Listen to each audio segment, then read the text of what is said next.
Assalamualaikum warahmatullahi wabarakatuh. Perkenalkan, nama saya Revi Ilham Gusniadi dengan NIM C1C019-086 dari kelas R10 Akuntansi.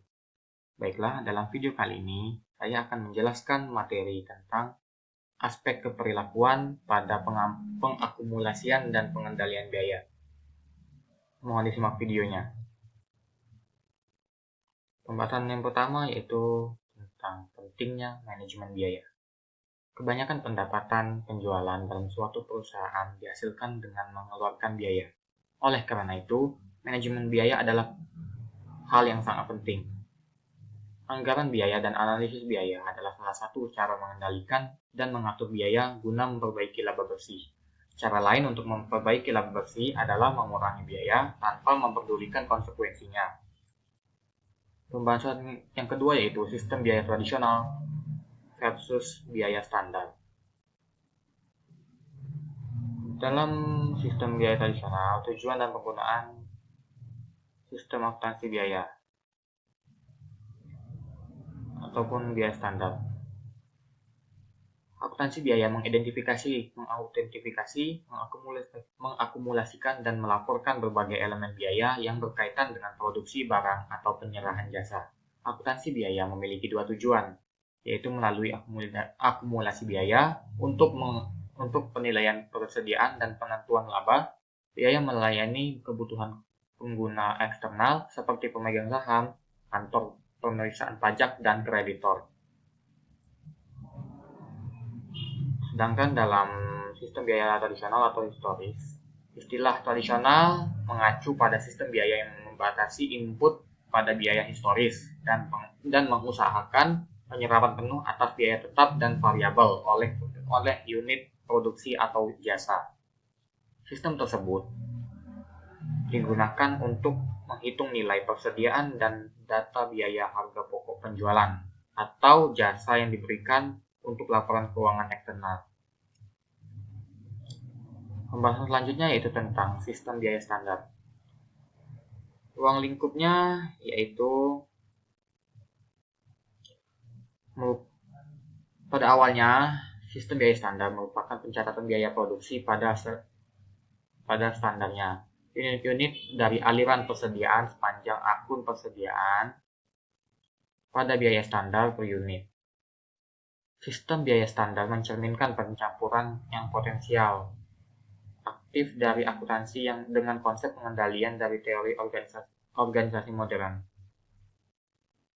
Aspek pengendalian yang melekat dari perhitungan biaya standar adalah kapabilitasnya untuk membandingkan sebagai bagian dari arus data reguler, kinerja aktual dengan standar yang ditentukan sebelumnya, dan untuk menyoroti varians, menguntungkan atau tidak menguntungkannya antara kedua tingkat biaya tersebut.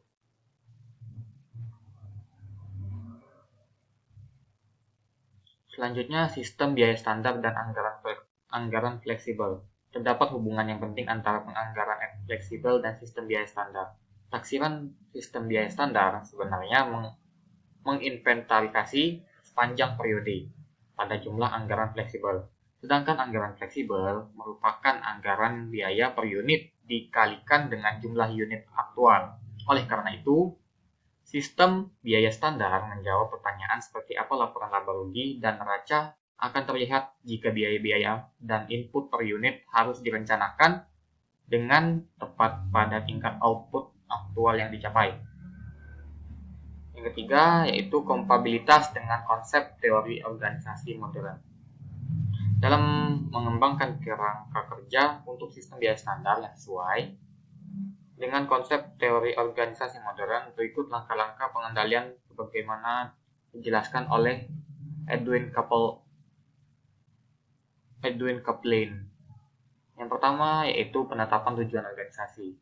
Yang kedua, penentuan pusat pertanggungjawaban yang sesuai dan penugasan fungsi kepada setiap organisasi.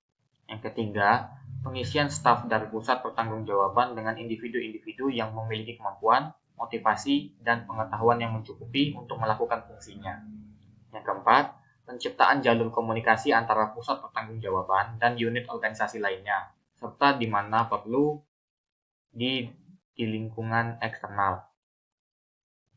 Yang kelima, pengembangan prosedur yang memastikan bahwa informasi yang mencukupi, relevan, dan tepat waktu sepanjang jalur komunikasi. Yang terakhir, desain dan implementasi mekanisme pengendalian yang mengukur dan mengevaluasi kinerja dalam hal tujuan organisasi dan memberikan umpan balik mengenai penyesuaian yang diperlukan dalam tujuan atau kinerja. Selanjutnya yaitu perhitungan biaya langsung atau variabel. Filosofi yang mendasari perhitungan biaya langsung atau biaya variabel dibedakan antara biaya produksi dan bagian variabel dengan biaya untuk siap menghasilkan biaya overhead tetap atau biaya periode. Hanya biaya yang ditimbulkan oleh produksi atau penyerahan jasa pada saat itu yang diklasifikasikan sebagai biaya produk atau jasa dan dikapitalisasi sampai barang-barang tersebut terjual atau jasanya diserahkan atau dipakai. Yang kedua, dorongan keperilakuan. Melalui badan yang berwenang, profesi akuntansi sedang menguji ulang konsep-konsep dasar, prinsip, dan praktik akuntansi dengan mempertimbangkan implikasi keperilakuan yang mungkin. Dalam proses pengujian ulang tersebut, pertanyaan-pertanyaan seperti yang ditanyakan oleh David Hawkins yang ada di bawah ini terlihat sesuai, yaitu pertanyaannya, apakah yang dimaksud dengan konsep akuntansi, prinsip, atau praktik akuntansi yang untuk dilakukan oleh manajer dengan kepentingan pribadi mereka yang egois. Contoh pertanyaan yang kedua yaitu, apakah tindakan yang mungkin ini mengaburkan kinerja manajerial, memberikan ilusi kinerja yang sebenarnya tidak ada, kinerja yang sebenarnya tidak ada, mengarah pada tindakan ekonomi yang buruk. Hawkins menyatakan bahwa konsep, prinsip, dan praktik akuntansi adalah bagus secara keperilakuan maupun teknis. Jika konsep, prinsip, dan praktik tersebut, yang pertama, menghambat manajer dari pengambilan berbagai tindakan operasi yang tidak memungkinkan guna membenarkan adopsi atau suatu alternatif akuntansi. Yang kedua, praktik akuntansi oleh perusahaan yang hanya menciptakan ilusi kinerja. Pembahasan selanjutnya yaitu pengendalian biaya. Membagi biaya ke dalam komponen variabel dan tetap memberikan dasar yang lebih baik untuk pengendalian biaya. Hal tersebut memungkinkan penyusunan laporan labor-rugi menggunakan margin kontribusi yang menekankan pada pola perilaku biaya dan memberikan rincian kepada manajemen mengenai biaya teknik, biaya yang dikomitmenkan, dan biaya diskresioner. Penting bagi manajemen karena setiap biaya memerlukan prosedur pengendalian yang berbeda. Ada beberapa hal yang meliputinya. Yang pertama, biaya teknik. Termasuk biaya bahan baku langsung, biaya tenaga kerja langsung, dan biaya overhead variabel seperti bahan bakar dan listrik. Hal yang kedua yang meliputinya yaitu biaya tetap yang dikomitmenkan atau biaya kapasitas. Adalah seluruh biaya organisasi dan pabrik yang terus terjadi tanpa mempedulikan tingkat aktivitas yang tidak dapat dikurangi tanpa merugikan kompetensi organisasi untuk memenuhi tujuan jangka panjang. Hal yang ketiga yang meliputinya yaitu biaya diskresioner atau disebut juga dengan biaya terprogram, merupakan biaya yang muncul dari keputusan periodik mengenai jumlah maksimum yang akan dikeluarkan, dan juga biaya yang tidak memiliki hubungan optimum atau optimal yang dapat ditunjukkan dengan antara input yang diukur oleh biaya dan output yang diukur oleh pendapatan atau tujuan lainnya. Pembahasan selanjutnya yaitu pengambilan keputusan. Berikut ini adalah beberapa situasi pengambilan keputusan yang umum, di antaranya sebagai berikut, yaitu situasi pada keputusan bauran produk. Yang kedua, penentuan harga produk baru. Yang ketiga, penetrasi pasar. Yang keempat, penghapusan produk. Yang kelima, pesanan khusus. Yang keenam, kampanye iklan atau promosi. Dan yang terakhir, yaitu keputusan mengurangi biaya. Pembahasan selanjutnya yaitu aspek keperilakuan dari langkah akuntansi biaya yang dipilih. Yang pertama yaitu ada penetapan standar. Elemen yang paling berpengaruh dalam menentukan keberhasilan atau kegagalan sistem biaya adalah standar yang digunakan sebagai kriteria kinerja. Raymond Miles dan Roger Fern mengemukakan empat persyaratan utama bagi sistem pengendalian yang unggul atau yang bagus secara keperilakuan. Yang pertama yaitu standar harus ditetapkan dengan cara yang sedemikian rupa sehingga orang yang menerimanya sebagai sesuatu yang realistis dan bukan arbitrer. Yang kedua, orang-orang harus merasa bahwa mereka memiliki pengaruh dalam menetapkan tujuan mereka sendiri.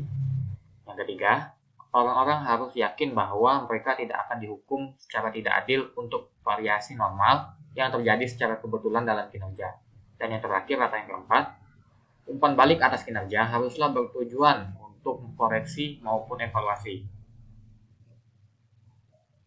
Selanjutnya yaitu partisipasi dalam penetapan standar. Pentingnya partisipasi dalam penetapan standar telah dibahas secara ekstensif dalam literatur akuntansi keperilakuan. Michael Koran dan Don De Coster meringkas logika yang mendasari seluruh argumen yang mendukung partisipasi menjadi jika seorang pekerja berpartisipasi dalam menetapkan standar kinerjanya sendiri, maka ia akan membuat komitmen yang tegas terhadap standar tersebut sehingga akan bekerja keras untuk mencapainya. Selanjutnya yaitu standar yang ketat versus standar yang longgar. Untuk berfungsi sebagai alat motivasi, standar yang akan digunakan haruslah tidak terlalu ketat dan tidak terlalu longgar. Standar yang ketat akan lebih sering tidak tercapai daripada dipenuhinya. Standar yang ketat adalah tantangan yang berguna atau penghargaan intrinsik hanya bagi mandor atau manajer yang termotivasi atau bagi karyawannya karena termotivasi oleh kebutuhan akan prestasi yang luar biasa. Sementara itu, standar yang longgar tidak memberikan manfaat motivasional apapun karena standar tersebut begitu mudah dicapai. Jadi, seorang manajer akan mengabaikan standar tersebut karena dianggap tidak berarti. Selanjutnya yaitu penyerapan overhead. Bidang lain yang penuh dengan dorongan distribusional adalah penyerapan overhead. Praktikum untuk membebankan overhead manufaktur tetap dan variabel produk pada tarif estimasi yang didasarkan pada tingkat kapasitas yang telah ditentukan sebelumnya. Selanjutnya yaitu alokasi biaya tidak langsung. Salah satu keputusan paling kontroversial yang dihadapi oleh setiap organisasi adalah apakah akan mengalokasikan biaya tidak langsung pada produk dan atau pusat pertanggungjawaban dan dasar alokasi apa yang akan digunakan. Dalam riset yang didukung oleh National Association of Accountants atau NAA, James Fremgen dan Shah S. Liao menemukan bahwa perusahaan responden membedakan dengan tegas dua jenis biaya tidak langsung, yaitu biaya jasa corporate adalah biaya yang diperlukan untuk mengoperasikan suatu kantor corporate dan biaya administrasi corporate adalah biaya yang diperlukan untuk mengoperasikan kantor corporate.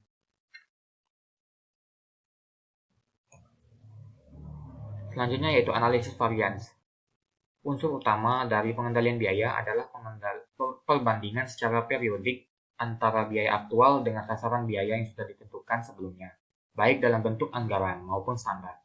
Perbandingan tersebut juga akan menghasilkan sejumlah varians, karena mustahil bahwa biaya aktual yang terjadi akan setara dengan biaya standar atau anggaran dari elemen operasional yang akan dikendalikan.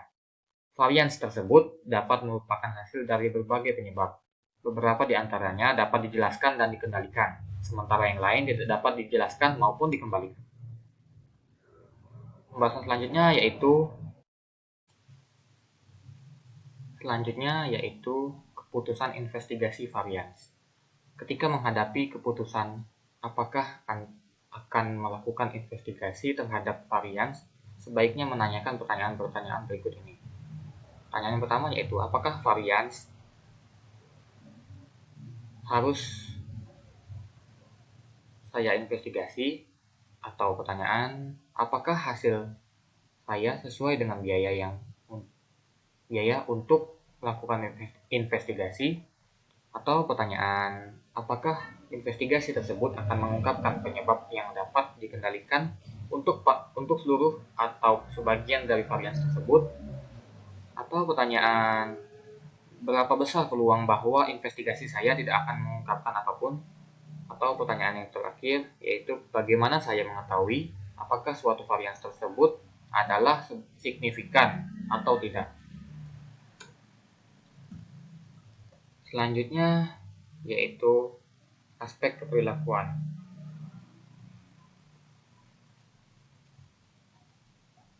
Aspek ini terdiri dari 3 bagian, atau 3 hal yang meliputinya, yaitu mengenai batas pengendalian, hasil umpan balik, dan struktur penghargaan. Batas pengendalian ini yaitu kisaran hasil kinerja yang dianggap dapat diterima oleh manajer.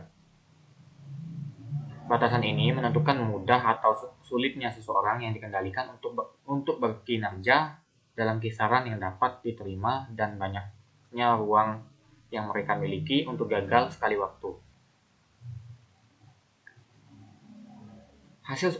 Hasil umpan balik yaitu merupakan suatu informasi mengenai kinerja manusia, akan menimbulkan perasaan keberhasilan atau kegagalan dalam diri individu yang dikendalikan. Umpan balik yang positif akan memberitahu mereka bahwa mereka ada pada jalur yang tepat dan akan memotivasi mereka untuk mengulangi usaha yang sama. Negatif tidak akan secara otomatis mendorong mereka untuk melakukan usaha yang lebih besar, tetapi hal tersebut dapat secara perlahan-lahan menurunkan tingkat aspirasi mereka serta mengikis tingkat usaha dan kinerja mereka. Dan yang untuk struktur penghargaan,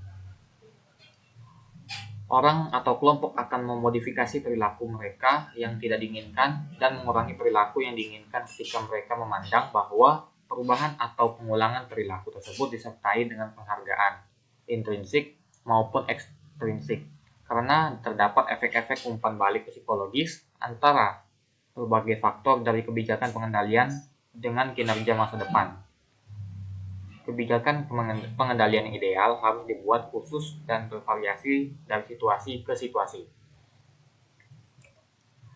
Baiklah, itu saja penjelasan dari saya mengenai materi tentang aspek keperilakuan pada pengakumulasian dan pengendalian biaya. Apabila ada salah kata, saya mohon maaf. Wassalamualaikum warahmatullahi wabarakatuh.